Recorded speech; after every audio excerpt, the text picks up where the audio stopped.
Blog Talk Radio.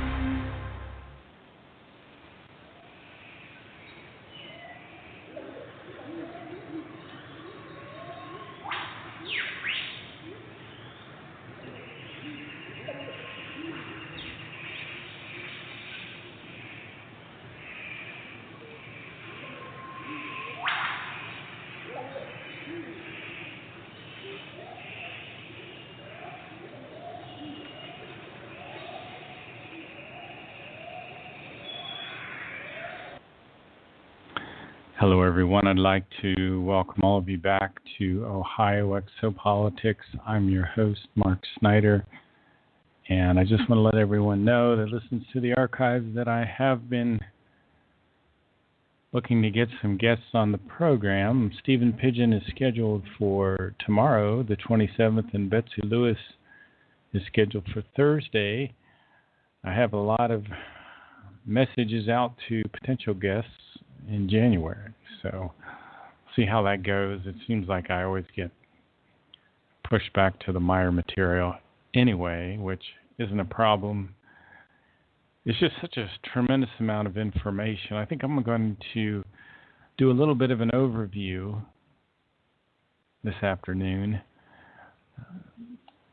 First of all, I was looking at a map of Switzerland, and I didn't realize how close, that Bulak and Hinterschmid-Ruti are. They're both in northern Switzerland, actually, and so is Zurich. Bulak is where Billy grew up, and about 1945 he started to get these telepathic messages. But even before that, when he was 4 years old, growing up in Niederflachs/Bulak, which is a municipality in Switzerland in the canton of Zurich, and belongs to what they call the Glad Valley. At about 3 a.m. one morning, he woke up and crawled out a window, a low window, and sat down on a bench outside and looked up at a beautiful starry sky. And he heard a voice in his head that said, "My life is made out of the love of creation." And a short time later, words seemed to form on Billy's lips, which said, "Since ancient times you have lived among the stars."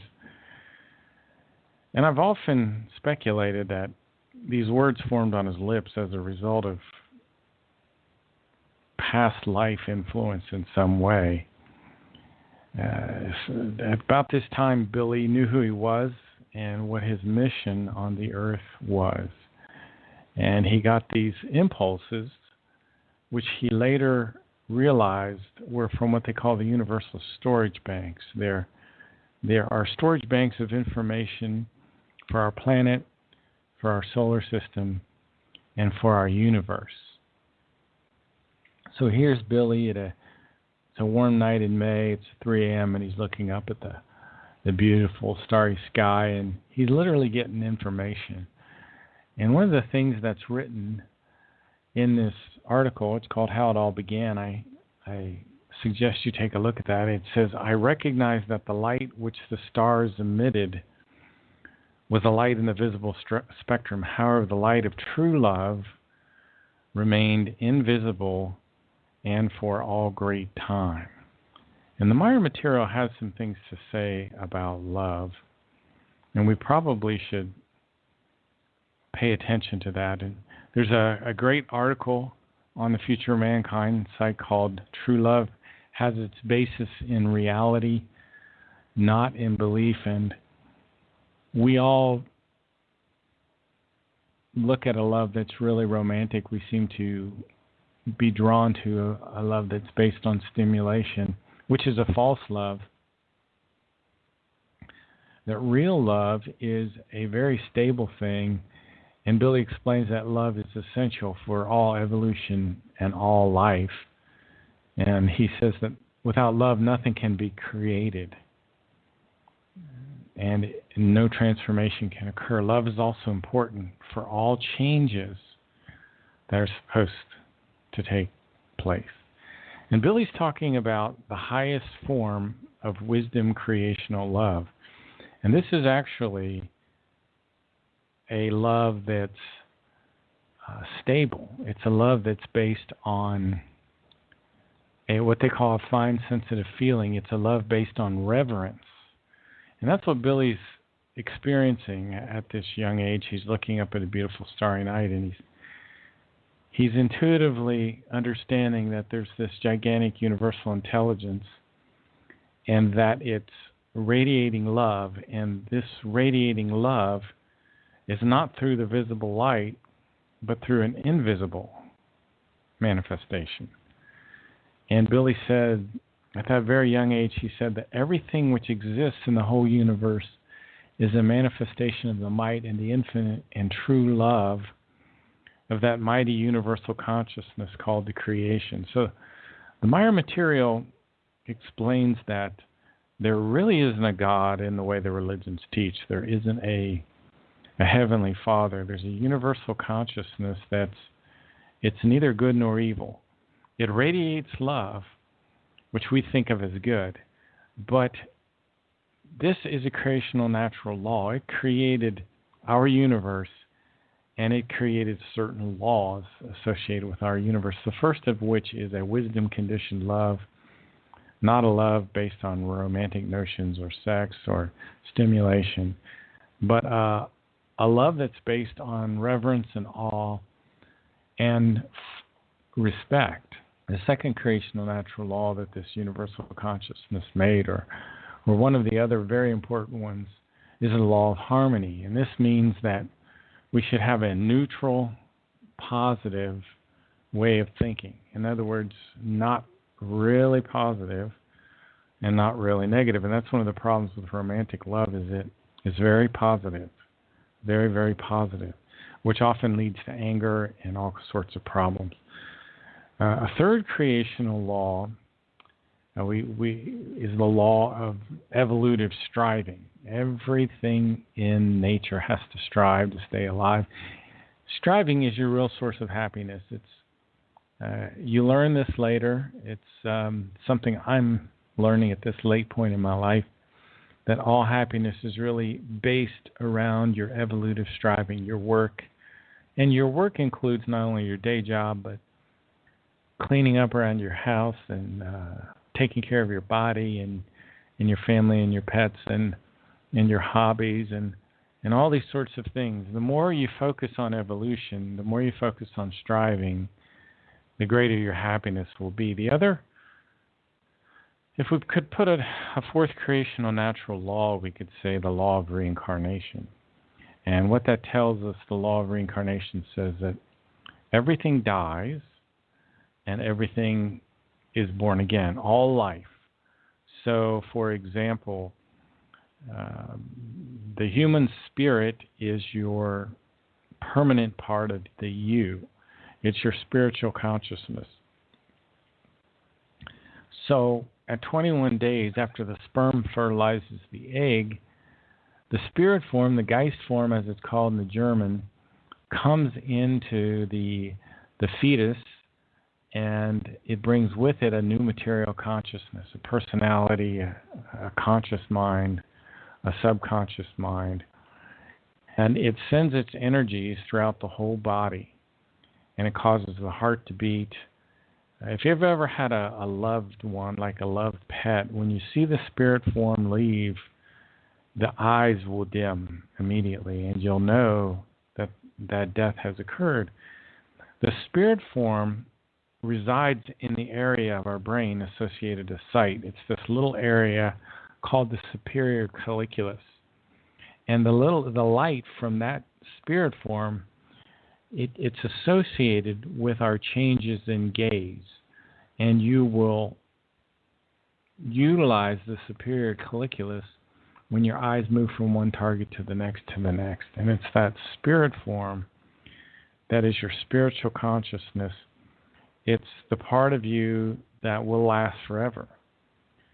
And the spirit form requires something called the material consciousness to live. And I know this sounds real metaphysical and technical, but it's really not so hard to understand. You just have to be exposed to it quite a good bit. Your spirit form is invulnerable. It cannot be harmed by anything in the material realm. Your spirit form is neutral positive, just like the universal consciousness. And your spirit form will never think in a positive or a negative way. It'll always be neutral positive. It's always in sync with the universal consciousness. The key to happiness, according to this Meier information, is training your material consciousness to think in a neutral, positive way. Let me read something from the book called The Might of Thoughts that talks about that. If the thoughts are strong, pure, neutral, positive, equalized, healthy, and happy, as well as of a free and loving form, then vitality and resistance against everything negative and destructive are built up by means of their might. Protected thereby is also the body, which as a gentle and plastic instrument immediately reacts to the kind of thoughts which the human being tends and nurtures. This is another reason why the human being should not allow habitual thinking to take the upper hand too much, because in very many regards this leads to extremely negative effects. One's thinking should therefore not be habitual, rather always constructive and thereby always renewing and progressive, so that the might of the thoughts is able to make real all that which is useful and worth striving for the human being and for his or her consciousness and psyche, as well as for his or her life and entire circumstances of life. So, you should have neutral, positive thinking. You shouldn't let yourself fall into habits in your thinking. You probably have some bad habits. We all have got bad habits. And we stay away from them for a long time, and then we sometimes fall back into them. That habitual thinking is extremely unproductive. So we need to nurture healthy thinking. Now, Billy, at this age in his life, he's maybe 4 or 5 years old. He hasn't met at all with Thoth yet, but he's already learning good thoughts. He's already thinking about the universe and about the universal consciousness. And he's already thinking about what true love really is. Let me read a little section from the Meier writings here. It says, "Through this, I also learned to separate the wheat from the chaff and to look for the truth where it is basically to be found, namely in one's own inner and innermost, as well as in one's own intellect, in one's own reason and one's own thoughts." This is why it's so important to be an independent thinker. Do not let even Billy Meier or anyone else make up your mind. You follow your own thoughts and think things through for yourself, because that's the only way you can have any kind of real evolution. And this will lead you to the recognition and application of self-responsibility. And you'll start to learn how to fulfill your responsibility in towards your fellow human beings, to other plants and other animals. So, Billy had a kind of a pastor growing up, a pastor. His name was Rudolf Zimmerman. And Pastor Rudolf Zimmerman helped Billy. Billy went through some very difficult times when he was growing up, because his father, of course, didn't understand why Billy was missing school, and neither did anyone for that matter. Billy was quite alone in this sense. He had to experience these sightings and this incredible learning all by himself. And this is part of a bit of truth related to the Meier material. And you'll learn this is you have to deal with a certain amount of independence, Well, that's one of the great lessons is your independence. And the Meier material is not for everybody because it requires independence. Independence in your thinking, independence in your life, and it can lead you to happiness, but it requires a lot of work. Billy's first sighting, let's talk about that. Billy had this unknown desire which compelled him to look high above the eastern horizon. And this is, again, he's still very young, still very much in Blois, Switzerland. He felt this strange desire, and he was looking up this beautiful azure blue sky. It was a warm and beautiful summer morning, and he was looking at the sky, looking at 10 or 15 minutes come by, and then he saw this tremendous silver flash, like a giant metallic arrow. That's something that appeared near the church steeple.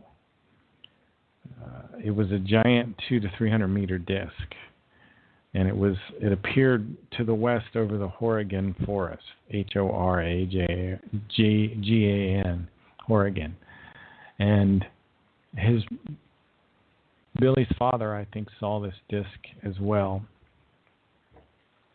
It was shortly after that Billy started to get his telepathic messages from Svath. And Billy was also somewhat of a scapegoat in the village at this time, and he was punished very severely by his father. And then sometimes young Billy could neither sit nor stand.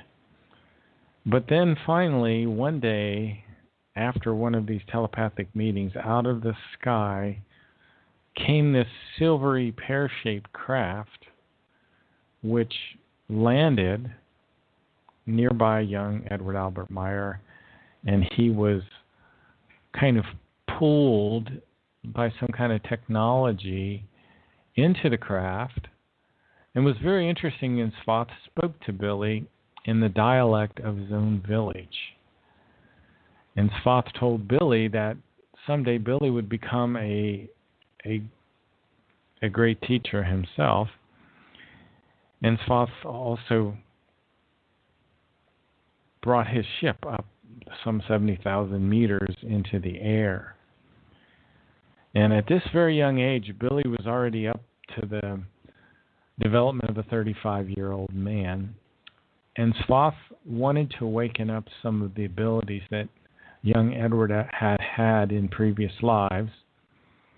And we've talked about the previous lives of Edward Albert Meier on the show in some detail.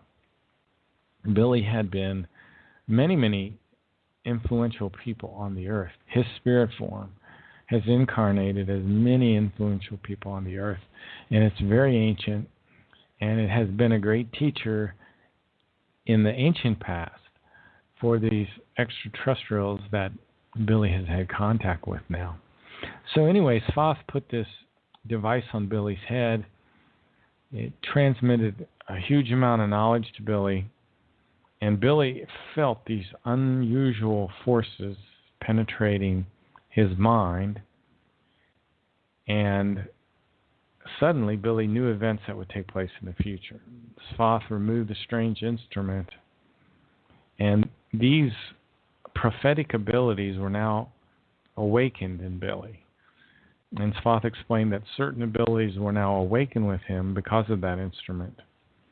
And these abilities had been developed by Billy in previous lives. And these, being able to look into the future, would help him during this lifetime. So this first contact with Svath occurred on a Saturday at about 12:10 p.m. on February 3rd, 1945. And that's when young Billy first met this man of nearly 1,000 years old, Svath. Now, a few things about Billy. His real name is Edward, which means guardian of the treasure. He's known by people all over the world as Billy. And he's kind of established himself in the background because the people of the earth create for themselves idols. And Billy was warned about this. He was told to focus on his writings. And Billy's done an incredible amount of writing. He's written over 40 books. He's written over 2,000 contact reports. It's just phenomenal. And it's not like it's light reading. You can take one of these books of Billy's And like the Might of Thoughts, I've read 3 times, just barely beginning to understand it. The Psyche is probably one of the most technical books I've ever read. It's incredible. The Way to Live, I'm going back through for the 2nd time and just barely starting to scratch the surface. Well, here's an article I want to read a little bit to you. It's called A Word to Mankind. And it says, as never before in the long history of Earth and its people, wars, and crimes, as well as its manifold brutalities prevail, which constantly increase in step with the overpopulation. Let me throw something in here. This year I've really seen something I've called the Earth the planet of unnecessary death. And we're going to see that more and more as the overpopulation increases and our lives become more pressured, and it becomes more and more difficult to help the animals and the people around us. And you'll see how this gigantic human population will start to destroy more and more the natural world and the animals all around. Let me continue it. Here it says, the old venerable relationships between planet and man have changed drastically for the worse, especially since the middle of the 19th century, and the trend is continued noticeably. Not only has mankind sunk into the abyss of boundless depravity. Wow. Now there's something that's very true, and I think we're all guilty of that. There is, you have boundless depravity at your fingertips. One of the things that you can do on the internet anytime is watch depravity, and it manifests in very many ways. Not something I want to emphasize, but remember, your only happiness comes from striving, and you have no happiness in depravity, only stimulation. Let me continue here, but it also has brought this decay to the planet and the entire animal world and nature as a whole. All governments and those responsible, and the majority of the population, have become the keepers of evil. While they talk of peace and better quality of life, as well as better interpersonal relationships, aid for the hungry, environmental protection, and many other good things, the governments and responsible will secretly rearm and prepare deadly weapons in order to destroy entire nations. We have a new administration coming in. The old administration has sold like $110 billion of arms to Saudi Arabia. So the Middle East is primed for war now, thanks to us. So this is just one of Billy's writings. Spoth told Billy to stay focused on his writings, to perform his mission in the background, performing his mission in written form. And the spiritual teaching is designed to awaken us, humanity, out of our sleep. And the teaching of the creational truth will be a worldwide movement that will bring peace, love, and freedom to the human beings of the earth. Now, this is going to take some time to do it. But one of the things to remember is that we all are in what's called a we form, and even your correct thinking positively affects other people subconsciously. Your incorrect thinking also negatively affects people subconsciously. So the responsibility for our thinking is pretty huge. Let me continue here in the Might of Thoughts on page 150. It says, as long as the human being nurtures unclean, pessimistic, wrong, sick, bad, and negative thoughts in his or her feelings, which in turn correspondingly form the psyche, from which one's life and body are then influenced, and this will form in equal manner. If the thoughts from one's own consciousness are depraved, then inevitably also one's life and body are depraved. It's funny that we just saw that section on depravity. Because of the might of the thoughts allow no possibility other than that which the thoughts themselves create. In fact, it is the thoughts which are the wellspring of one's actions, one's life, and its fulfillment. If the wellspring is bad and negative, then that is also the case with the actions which emerge from it, with one's life and all factors associated. However, if the wellspring is pure good and positive, then also one's actions, one's life, and all circumstances connected with it form accordingly. There's the incredible responsibility. That is an incredible responsibility, and that is our own thoughts. Eventually, the Meier material says all this teaching will form a worldwide movement. Let's hope so, because we need it. Swath taught Billy something called spiritual telepathy, which enabled Edward Albert Meier to receive information from the spiritual plane called Arahat Athrasata. So let me talk quickly about all of these different levels of evolution that we go through. There are 7 evolutionary steps for human beings, and the first one is kind of a primitive state. The second state is rational life. And then the third state is what you might call intelligent life. We're not even there yet. We're mostly in the second stage. And then the fourth stage is real life, and that's incredible. I mean, that's where we create ships that can jump across from one star system to another, and with almost no time passing, we can create biological intelligence, which can talk to us and have telepathy and is self-aware. And then we have something called life and creational wisdom. And I've tried to keep these terms close to what the Meier material calls it. And that's where, you have these kings of wisdom, these Ishwishes.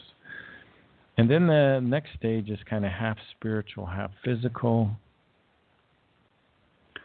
And then the final stage are the spiritual planes. And there are 7 spiritual planes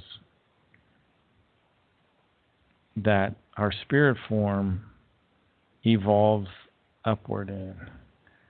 And the 7 spiritual planes, they start with Arahat Athrasata. According to Meier information. I can't prove any of this, but and Billy, as a young boy, was shown how to communicate with this spiritual plane by Swath. And this is something called spiritual telepathy. So Billy started at a very young age to get this spiritual telepathy from Arahat Athrasata. It takes us about 2.9 billion years to get through this stage. And eventually we merge back with the universal consciousness after that. So Billy was told that many people would turn against him, that people would try to kill him, that his own wife would call him a hoaxer. And he was told about the great atomic destruction that would come to Hiroshima and Nagasaki, and about all these future events. And Swath continued to teach Billy until about 1953 or so. And let me quickly talk about the Meier spirit form and its 7 major prophet incarnations. This spirit form has incarnated as other people. And it's the whole universal prophet study, which I'm not sure if we're going to go over today, but we'll see how it goes. Enoch, as we call them, Enoch, Elijah, Isaiah, Jeremiah, Emmanuel, Muhammad, and Billy Meier. These are 7 spirit forms that have incarnated over the past 13,000 years.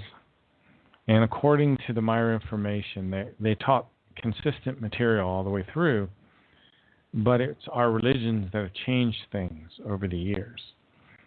Now, this is, I guess, the last incarnation on Earth of this spirit form. I would not say that emphatically, but I think that's what I remember them teaching. Another side note is the Plejaren left the Earth as a group in 1995. Billy still gets contacts and they still visit, but in 1995 they left. Now the Plejaren, they reside some 80 light years beyond our Pleiades. They're in a different space-time configuration. Between 75 and 86, there were at least 3 major extraterrestrial bases on the Earth. One was in Switzerland. It had been here for about 3 centuries. One was in Asia and one was in North America. And there were something like 12 different races of extraterrestrial humans on the Earth at that time, 2,862 of them. But in 1995, they left the Earth. They wouldn't tell us why. We had people here from the Lyrian constellation, from the Vegan star system, from, I think, the Sirius system, from neighboring star systems. I guess you could say the Sirius system is a neighboring star system. There were also some other extraterrestrials on the Earth. The Hyperboreans had a base in Mount Shasta that actually was kind of like a small city. There was a group of blonde-haired people that lived in Mount Shasta for a while. They had been here for hundreds of thousands of years. You could almost call them Earth people at this point. They didn't evolve on the Earth, but they came here hundreds of thousands of years ago. And sometimes you can see their golden-colored spacecrafts will leave I think it's the eastern side of Mount Shasta. Sometimes they would actually go down into local villages thereby and interact with Earth humans, but not very often. They had kind of beam weapons that they would use just to stun Earth peoples if they got too close. Hyperborea, these Hyperboreans as they're called, in the ancient past, hundreds of thousands of years ago, lived up around the North Pole.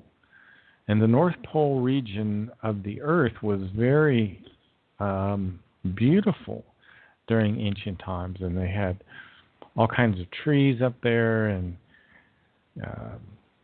fruits, palm trees, and it was like 70 degrees all the time. It was a wonderful place. It was very green. I don't know how this is possible, but the Earth was fundamentally different back then in some way. Now, there was a great war between Atlantis and Lemuria. A guy named Eris the Barbarian, he came from Beta Centauri and he took over Hyperborea. His son went into India and nearby regions. His son was named Arian. And this was kind of the precursor to the Great War between Atlantis and Lemuria. And around 13,000 years ago, the Lemurians took an asteroid from our asteroid belt and they attached a drive system to it and slammed it into the Earth. And that just about wiped out all of Earth. It also shifted our axis on an angle and changed our climate, and it took many centuries for the Earth to recover from this pole shift and from this asteroid strike. So Florida was actually located in that area. And again, the forces of Eris conquered Hyperborea in ancient times. Now, you can read about this in Contact Report 70 to a degree. Now, there's actually 2 Atlantises that are talked about in the Meier material. One from about 389,000 years ago, one from about 13,000 years ago. I assume, I don't know the whole story, a lot of the original Atlantis information has not been translated. The second Atlantis I do have information on, and we've talked about that at length before, to cover it again in some time in the future. But the Hyperboreans, again, had been on the Earth for about 180 to 190,000 years. After Eris had conquered Hyperborea, sometime after that, these Hyperboreans must have gone to California, to what we call California now, and they hid away in Mount Shasta, kind of stayed there. Somehow these Hyperboreans are related to the current white human race, and there was a great, what they call a king of wisdom, that came from these Hyperboreans, who talked with a man named Henoch, who is the guy that commissioned Noah to build his ark. And according to Meier material, Noah did not actually, he had help building the ark, let's just say that. And when the ark landed, none of the four-legged animals could have gotten off of the very tip of a mountain. They didn't land at the tip of Mount Ararat during this flood that occurred. And this flood was quite a long time ago. And as I was saying, Hyperborea was a very beautiful area. Noah in ancient times, I was talking about Noah, is actually named Nokodemion. He was about 10 meters. He was about 3 meters and 10 centimeters tall. That makes him over 10 feet tall. Noah was a giant by our standards. His head would have been as tall as the rim of a basketball court. And he was given a lot of wisdom by this teacher Henoch, who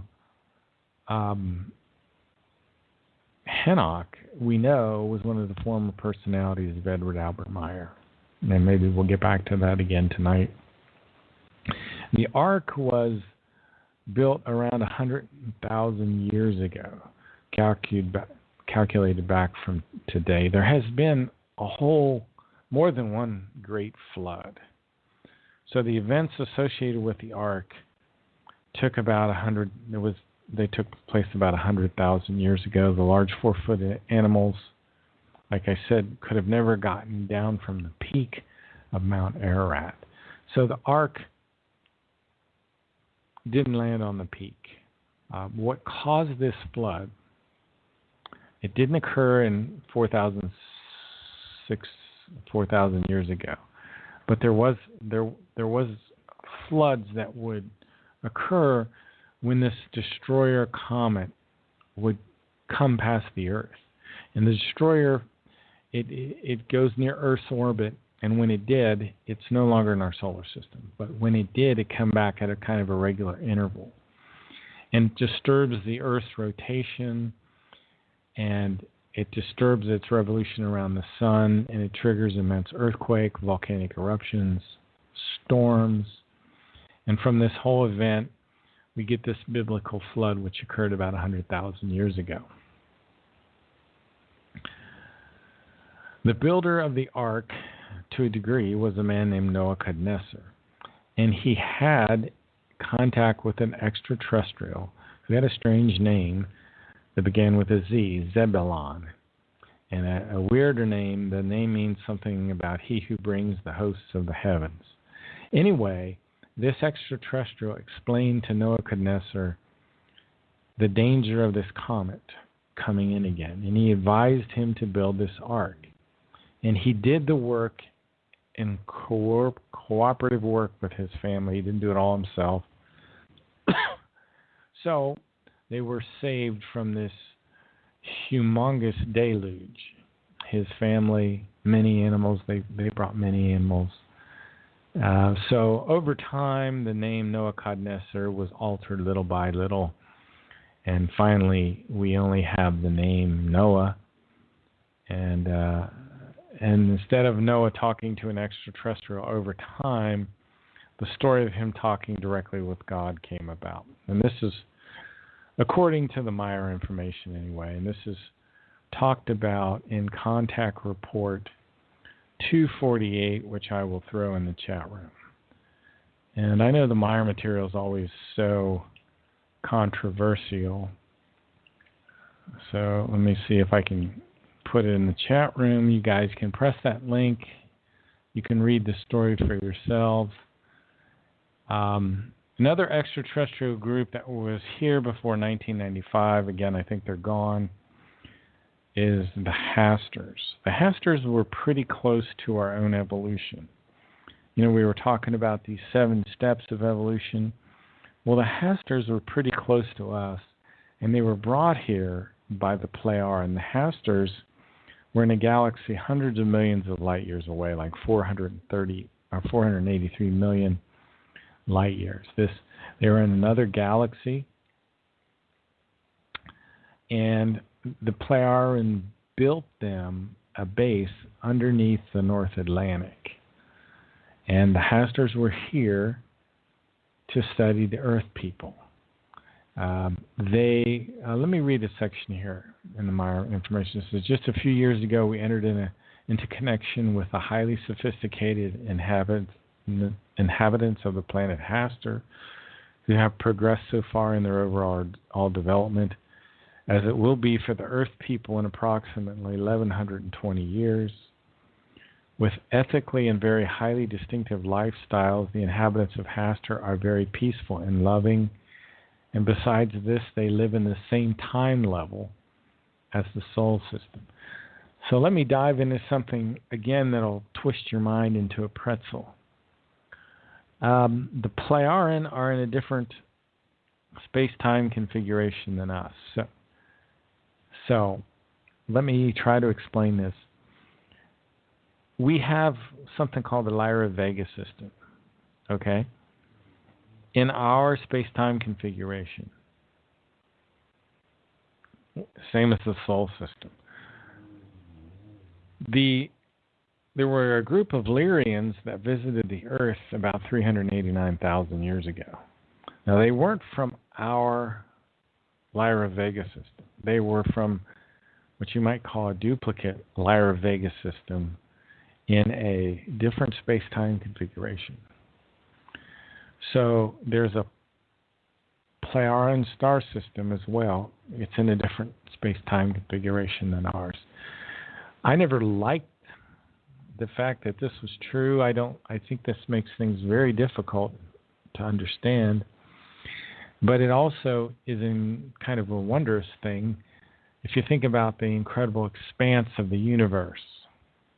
So these Hasters are from our time plane, our dimension, so to speak. And they were brought here by the Pleiaren to study us. They're very peaceful and loving. Again, they live in our time level.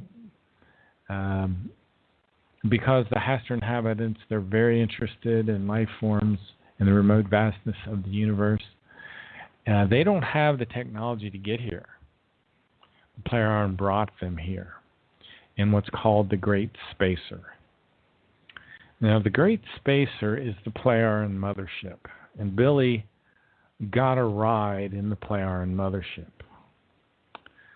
And I'm thinking that was in the late 70s. And his third extraterrestrial contact was a woman named Semyase. Semyase took him out to the Great Mothership, which at that time was near Jupiter. And her little beam ship flew into this mothership. There's a gigantic opening that the ship flew through. It landed. And one of the most interesting scenes in that whole story in Contact Report 31 is talked about when Billy and Semyase were walking through the mothership, and there's this one gigantic garden in there with trees and all kinds of life forms. And I thought that was kind of wondrous that inside the ship they brought this whole natural area. My understanding was it went on forever. This mothership is gigantic. It's as tall as the tallest mountain on Earth, and it's like 10 miles wide. And they can take that thing and jump from star system to star system. So, the Hasters were brought here in the Great Spacer. The Pleiaren built their station, which is in the North Sea. And the Hasters can stand to be around Earth people for 17 hours. Okay, this is something you may not have heard before, but according to Meier information, the higher you get in this evolutionary level, the harder it is for you to stay around human beings of lower evolution. You start to be able to sense their thoughts, which are real unstable and real primitive, and that becomes very, very difficult for people of a higher evolution. And the Plejaren couldn't have open contact with us without some kind of technology. They have a technology that allows them to be in our presence for about a half an hour. So since these hasters were closer to our level of evolution, they can stay around us a longer time. Again, they're gone. All the bases, according to Meier information, all the bases of all these extraterrestrials were evacuated in 1995 because of something. I don't know why. I still don't have that information. My understanding is in the Milky Way, there are about 7.5 million solar systems that are habitable for human beings. And I think there are about 2.6 million human civilizations in the Milky Way galaxy that are highly evolved. And people, human beings, range from 40 feet tall to about 16 inches tall. So there's a huge variation on the Earth, in the galaxy, of all these different kinds of people. Now, again, the superintelligence which created all these people and created this gigantic universe is called the Creational Universal Consciousness by the Meier information. It's this immense pure spirit energy that creates human spirit forms as a part of its own evolution. Now, you all have a spirit form. Again, I think I mentioned this at the beginning of the show. It's called the Geist form in the German. It comes into our bodies at about 21 days. When we're 21 days old, when we're in our mother's womb. And it brings life to the whole body. And it brings with it a new personality, a new consciousness. In the spirit form is the essence of all your previous lives, everything that you learned in your previous life. The essence of it is stored in your spirit form, and it's stored in a neutral, positive fashion. Your spirit form contains the love, the logic, the discernment that you, in your previous material consciousnesses, all those things that you learned and evolved into are stored in your spirit form.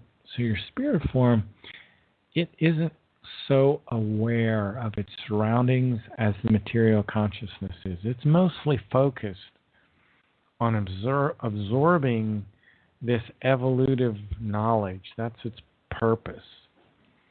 It's not so much conscious of its surroundings as it needs a material consciousness. The spirit form to evolve, it needs a material consciousness. So we have the spiritual consciousness and the material consciousness. The psyche controls the thoughts and feelings of the material consciousness. The Gemut of the spirit form controls the thoughts and the feelings of the spiritual consciousness.